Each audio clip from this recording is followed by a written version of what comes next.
The whirring of the sewing machine was a familiar lullaby in my life. Here at the Whispering Silk, my atelier, white fabric whispered secrets of upcoming weddings, and lace sighed with anticipation of a lifetime of love. But today, the rhythmic hum did little to soothe the knot forming in my stomach. John, my ever-supportive husband, poked his head through the doorway, a mischievous glint in his eyes. "Heard the news from Sarah?" I sighed, threading a needle with practiced ease. "About Beatrice's 4th rodeo down the aisle?" "Yeah, Sarah spilled the beans this morning." Beatrice, John's older sister, was a walking contradiction. Dressed head to toe in designer labels, she exuded an air of entitlement that could curdle milk.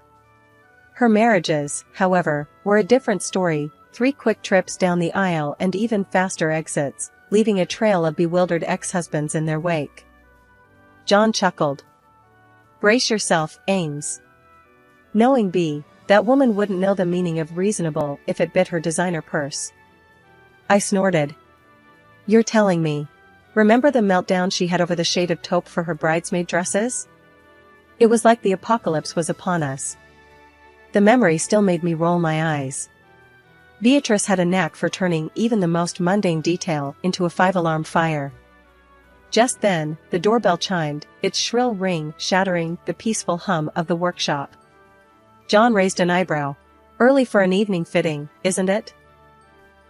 I exchanged a look with him, a silent premonition hanging heavy in the air. "Let's just say," I muttered, heading towards the door, "I wouldn't be surprised if a certain someone decided to grace us with her presence a little early." Swinging the door open, I was greeted by the sight of Beatrice, her perfectly manicured nails tapping impatiently against a Louis Vuitton clutch. Her lips were pursed in a disapproving line, a stark contrast to the bright, eager faces of the brides-to-be who usually graced my doorstep. "Amelia," she drawled, her voice dripping with condescension. "Lovely to see you. I trust you've cleared your schedule for the next few months." I forced a smile, my teeth gritting together. "Actually, Beatrice, I have quite a few brides already booked in." Yes, darlings in their first weddings," she interrupted, waving a dismissive hand. "But this, my dear, is my 4th. A milestone occasion.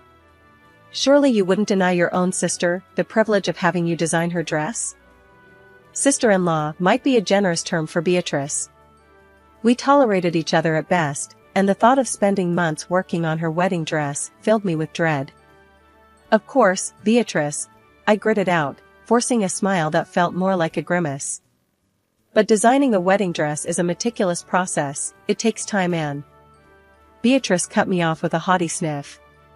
"Time is money, darling, and I'm more than willing to pay for your expertise." Her voice dripped with sarcasm, the implication clear: she considered my talent a mere service, not an art form. "Actually, Beatrice," I began, a steely resolve forming in my chest. "My usual fee for a wedding dress of this caliber is $5,000. "Absolutely outrageous," she sputtered, clutching her pearls in mock horror. "For a simple dress for a 4th wedding? Come on, Amelia, be reasonable." "Beatrice," I said, my voice firm, "the intricacy of the design, the quality of the fabric, these all factor into the price." She scoffed. "Intricacy? Honey, I'm thinking simple elegance. Maybe a touch of lace, some pearls, a white fabric, nothing too over the top, you know, considering it's not exactly my first rodeo." My jaw clenched. White for a 4th wedding isn't exactly simple elegance, Beatrice. Perhaps a more understated color would be more appropriate? A dangerous glint flickered in her eyes. "Don't even think about suggesting that dusty rose monstrosity you foisted on Sarah. White is the color of purity, Amelia, and purity is exactly what I'm aiming for." Purity? The woman had 3 ex-husbands and a trail of broken hearts a mile long. Purity was the last word I'd associate with Beatrice. "Look, Beatrice," I sighed, trying a different approach. "How about we take a look at some sketches, discuss some fabrics, and then we can talk about the price?" The next hour was a masterclass in frustration. Beatrice shot down every design suggestion, wrinkled her nose at every fabric swatch, and insisted on adding more and more bling to every iteration. "More crystals here," she'd say, tapping a sketch with a perfectly manicured nail. "And a longer train, don't you think? A girl can never have too much train on her wedding day." I gritted my teeth, reminding myself that Beatrice's outrageous demands wouldn't pay the bills if I didn't somehow placate her. Finally, after an eternity of back and forth, we settled on a design, a white, strapless gown with a voluminous skirt and enough crystals to blind a small country. "And the price for this masterpiece?" Beatrice drawled, leaning back in a plush armchair. Taking into account the complexity of the design and the— I hesitated, searching for a polite way to phrase it— extravagant amount of embellishments, the total comes to $3,000. Beatrice's eyes widened. $3,000? Are you serious, Amelia? That's highway robbery. "It's a fair price," I countered, my voice firm. "My team and I will be putting in countless hours to create this dress." "Look," she said, her voice softening into a feigned sweetness, "how about a little family discount? Sisters-in-law should look out for each other, shouldn't they?" I stared at her, incredulous. A family discount after all the insults and demands? The audacity of the woman. "Beatrice," I said, taking a deep breath, "consider this my final offer, $3,000. Not a penny less." In the end, she agreed, but as if she had done me a favor. A few weeks passed, and at the next fitting she made a shocking statement. "Considering this is a family affair," she began, her voice dripping with condescension, "and all, I was thinking maybe we could skip the whole money exchange thing." My jaw dropped. "Skip the money exchange? Beatrice, this dress took weeks to create. My team and I put in countless hours." "Look, sweetie," she interrupted, waving a dismissive hand, "think of it as a wedding gift from your dear sister-in-law. A way to show you support my fourth trip down the aisle." My blood pressure skyrocketed. $3,000 was a significant chunk of change, not to mention the countless hours of labor.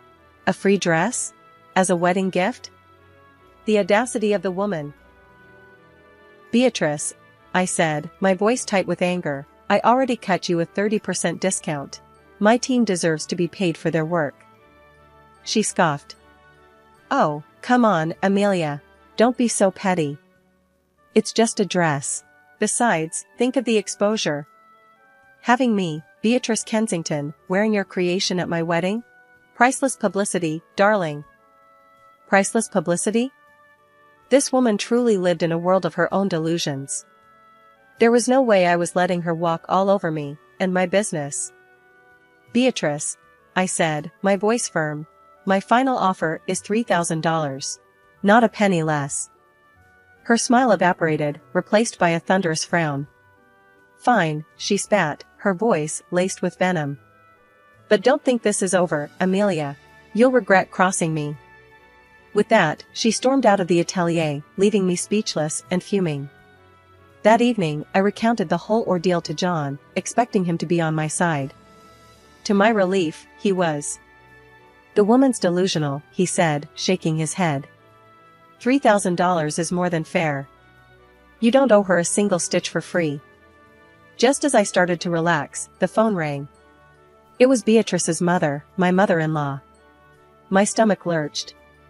Dealing with one Beatrice was enough, the thought of placating both of them filled me with dread. "Amelia," my mother-in-law began, her voice laced with concern, "I heard about the disagreement with Beatrice. Please, can't you just make the dress for her? As a wedding gift from our family?" My heart sank. A part of me wanted to refuse, to stand my ground. But another part, the more sentimental part, couldn't bear to disappoint my kind mother-in-law. "All right," I sighed, the words leaving a bitter taste in my mouth. "But consider it a gift from John and me, not a freebie." My mother-in-law let out a sigh of relief. "Thank you, Amelia," she said, her voice filled with gratitude. "Beatrice has a way with words, but I know she appreciates your talent. This dress will mean a lot to her."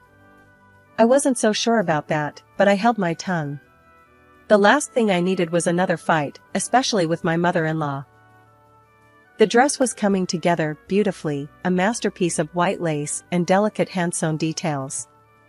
Every stitch held a silent testament to the countless hours I and my team had poured into creating Beatrice's dream wedding gown. Yet, the joy of creation was overshadowed by the constant tension of her upcoming visit. A week before the wedding, Sarah, one of my closest friends and Beatrice's acquaintance, called. We chatted about the upcoming wedding, the excitement bubbling in her voice.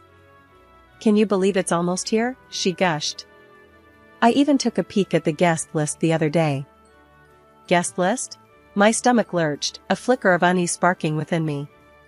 Guest list? I echoed, my voice barely above a whisper. Beatrice hadn't explicitly mentioned a guest list, but I assumed I would be included as a family member. "Yeah," Sarah said, oblivious to my sudden apprehension. "It's quite a crowd, all the A-listers and socialites Beatrice has been bragging about." A cold dread crept into my limbs. "And everyone's invited?" I asked, my voice strained. "Everyone who matters, of course," Sarah replied casually. Then, sensing a shift in my tone, she added, "Why, Amelia? Is something wrong?" Unable to hold back the rising panic, I blurted out, "Am I on the list, Sarah?" Silence stretched on the other end of the phone. "Amelia, I don't see your name." The blood drained from my face. "You don't see my name?"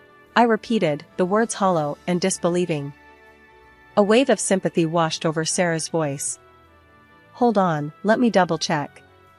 There was a rustling of paper, followed by another heavy silence. "No, Amelia," she finally admitted, a hint of sorrow in her tone. "Your name definitely isn't there." Shock morphed into anger. Beatrice, after all the work, the endless revisions, and the exorbitant cost, had the audacity to exclude me from her wedding? My hands clenched into fists. I hung up, my mind reeling. John entered the room, just then, his brow furrowed with concern. "What's wrong, Ames? You look like you've seen a ghost." I recounted the entire conversation with Sarah, my voice trembling with a mix of hurt and anger. John's face mirrored my own outrage. "That's unbelievable," he exclaimed. "After everything you've done for her?" We immediately called Beatrice. When she answered, her voice was chirpy and cheerful. "Amelia, darling, how's my dress coming along?" John snatched the phone from my hand. "Don't you darling us, Beatrice," he said, his voice cold and hard. "We know you didn't invite Amelia to the wedding." A surprised gasp escaped Beatrice. "Oh, honey," she cooed, feigning innocence. "Is that what this is about? Surely, you understand, it's a very exclusive affair. Just the cream of society, you know?" After these words, she hung up the phone. John and I exchanged heated glances as the phone call ended. The air crackled with indignation. Beatrice's audacity had pushed me over the edge. No way was I letting her walk all over me, not after all the blood, sweat, and tears poured into her precious wedding dress. A mischievous glint ignited in my eyes. Revenge, a delicious word, danced on my tongue. Beatrice wanted exclusivity? I'd give her exclusive, a wedding day surprise she wouldn't forget. The final fitting arrived, and Beatrice sashayed in, a whirlwind of fake smiles and designer sunglasses. This time, however, her usual demands were replaced by a nervous impatience. The wedding was 2 days away, and the pressure was clearly getting to her. "All right, darling," she cooed, inspecting the dress with a practiced eye. "Let's get this over with. I haven't got all day." The final fitting unfolded like a carefully orchestrated play. Beatrice, bless her oblivious heart, preened and fussed, demanding the most insignificant alterations. This time, though, I played the part of the patient seamstress to perfection, all the while suppressing a smile that threatened to erupt onto my face. "There's just one minor detail left," I lied smoothly, once she'd finally exhausted her list of imaginary flaws. "A small embellishment on the back that requires some delicate handwork. I'll finish it in 2 days." Beatrice, ever impatient, bristled at the delay. 2 days? Seriously, Amelia? Can't you just do it now? It's a very intricate piece, darling. I countered, my voice dripping with fake sympathy. Trust me, it's best left untouched until the last minute. Besides, wouldn't you want your dress to look absolutely flawless when you walk down the aisle? Her vanity outweighed her suspicion. All right, she grumbled, finally relenting. Just make sure you get there early on the wedding day. I wouldn't want any last-minute hiccups. With a triumphant wave of her manicured hand, she sashayed out the door, leaving me alone with a mischievous grin plastered on my face. The air crackled with the thrill of rebellion. No way was I handing her the real dress after her little guest list stunt. The moment the door closed, I sprang into action. In the back room, a box, my secret weapon, awaited. I'd procured it earlier, its sturdy cardboard a blank canvas for my revenge masterpiece. But first, I needed a little something extra. Rummaging through my fabric scraps, I found a leftover piece, the cheapest, most uninspired polyester I could find, in a shade vaguely similar to Beatrice's ivory lace. With swift precision, I folded the fabric, creating a loose, flowing silhouette that mimicked the shape of the dress. It wouldn't be an exact replica, but that was part of the fun. This dress would be a caricature of Beatrice's inflated ego, a symbol of her shallowness and lack of respect. The wedding day arrived, a crisp spring morning, buzzing with nervous anticipation. John and I parked discreetly across the street from Beatrice's house, a hive of frantic activity.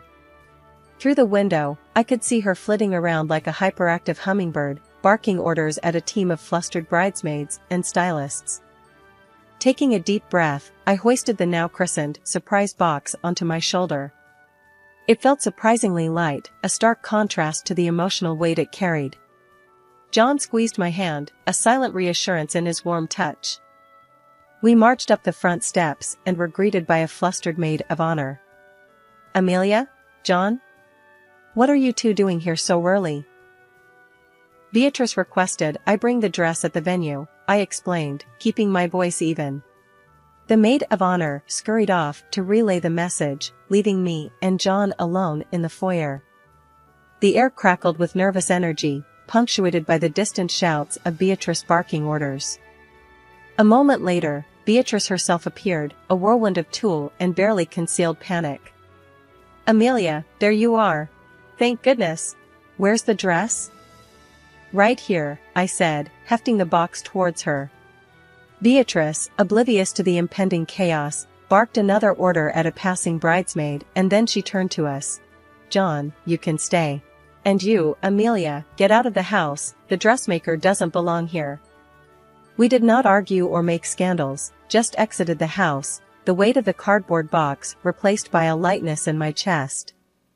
We returned to our car, the sounds of the bustling household fading behind us. John started the engine, a playful glint in his eyes. So, what now? He asked. Now, I said, a mischievous glint mirroring his. We wait for the fireworks. Little did we know, the fireworks had already begun. As we drove away, news of Beatrice's outrageous treatment of me spread through the house like wildfire. Her brother, already fuming over her exclusion of me from the guest list, was livid.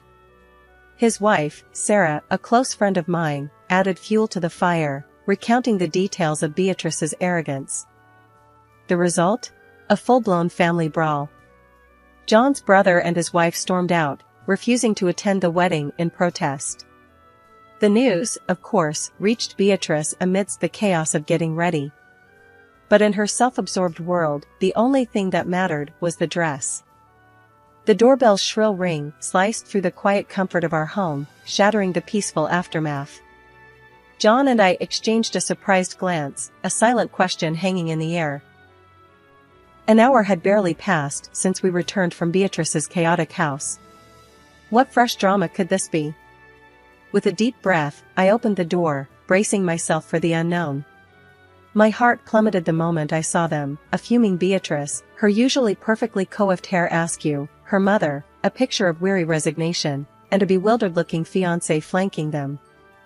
Beatrice, eyes blazing with fury, thrust the surprise box at me, the cardboard now crumpled and ripped. Inside, the cheap fabric lay exposed, a pathetic substitute for the dress she'd expected. What the heck is this? she shrieked, her voice laced with barely contained rage. That, my dear Beatrice, I replied, my voice calm but firm, is exactly what you deserve. Her mother, clearly mortified by the scene unfolding, stepped forward. Beatrice, calm down. What's going on here? Beatrice ignored her mother, her attention solely on me. You ruined everything. You sabotaged my wedding. Hold on a second, I interjected, raising a hand. Let's get something straight. You excluded me from your guest list, treated me like a glorified servant, and expected me to hand over a $3,000 dress for free. This little surprise, I tapped the crumpled box, is just a taste of your own medicine. Her face turned scarlet, a strangled gasp escaping her lips. She lunged towards me, fists clenched, but her mother grabbed her arm, holding her back. Don't even think about it, Beatrice, her mother hissed, her voice laced with disappointment. Beatrice, however, couldn't contain her fury. She whirled on her mother, yelling accusations. You're all in on this. Ruining my wedding day. The fiancé, witnessing this display of temper, looked as if he'd swallowed a lemon. Is this what I can expect after we get married? He said, his voice tight. Beatrice's tirade abruptly stopped. She stared at him, a flicker of dawning realization crossing her features. The fiancé, clearly disgusted by the entire scene, sighed heavily. This wedding is off, he declared, his voice flat. Beatrice's face contorted in a mixture of shock and disbelief. No, you can't cancel. We can work this out. He shook his head, his gaze unwavering. I deserve better than this drama. Goodbye, Beatrice. With that, he turned on his heel and walked away, leaving Beatrice speechless, her dream wedding crumbling around her. A stunned silence descended upon the porch. Beatrice's mother, shaking her head in disappointment, offered a weak apology before following the fiancé's path. Beatrice stood there, alone and defeated, the weight of her actions finally settling upon her. Without another word, she turned and trudged down the street, the wedding dress, or rather, the sad excuse for it, still clutched in her hand. John and I watched the scene unfold, a sense of satisfaction washing over me. Beatrice had gotten a harsh lesson in humility, and hopefully, it would be one she wouldn't soon forget. In my voice. Sometimes, a little cardboard box is all it takes to set things straight. As the last rays of the setting sun painted the sky in fiery hues, my phone buzzed. It was Sarah, her voice laced with a mixture of amusement and disbelief. Amelia, you won't believe the latest, she exclaimed. Beatrice went full meltdown on the wedding organizers. John and I exchanged a surprised glance. The drama, it seemed, wasn't over yet. Meltdown? I echoed, bracing myself for another story of Beatrice's self-absorption. Apparently, Sarah continued, she refused to pay them a dime since the wedding didn't happen. Caused a huge scene, yelling and screaming. The poor organizers had to call the cops. My jaw dropped. Beatrice, in her blind rage, had managed to turn a personal disaster into a public spectacle. The image of her arguing with the police was almost comical, if not a little sad. Did they arrest her? I asked, a morbid curiosity flickering within me. Not exactly, Sarah chuckled. But they issued her a hefty fine for disorderly conduct. Apparently, she wasn't too happy about spending her wedding night at the police station. John let out a snort of laughter. Serves her right, he muttered. The following days were a whirlwind of gossip and aftershocks. I reached out to Beatrice's fiancé, offering a sincere apology for the way things had ended. To my surprise, he was gracious. Honestly, Amelia, he said, his voice warm, I owe you a debt of gratitude. Seeing Beatrice's true colors saved me from a lifetime of misery. Beatrice's mother also contacted me.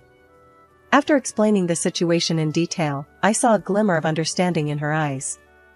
The ordeal had clearly taken its toll on her, and a heavy silence hung between us before she spoke. I apologize for Beatrice's behavior, Amelia, she said, her voice strained. I should have done more to rein her in. It's not your fault, I replied gently. As for Beatrice herself, she became a social pariah. Humiliated and ostracized, she packed her bags and left the city, unable to bear the weight of her own actions. John and I, on the other hand, reveled in the newfound peace. The experience had brought us closer, a shared victory against arrogance and entitlement.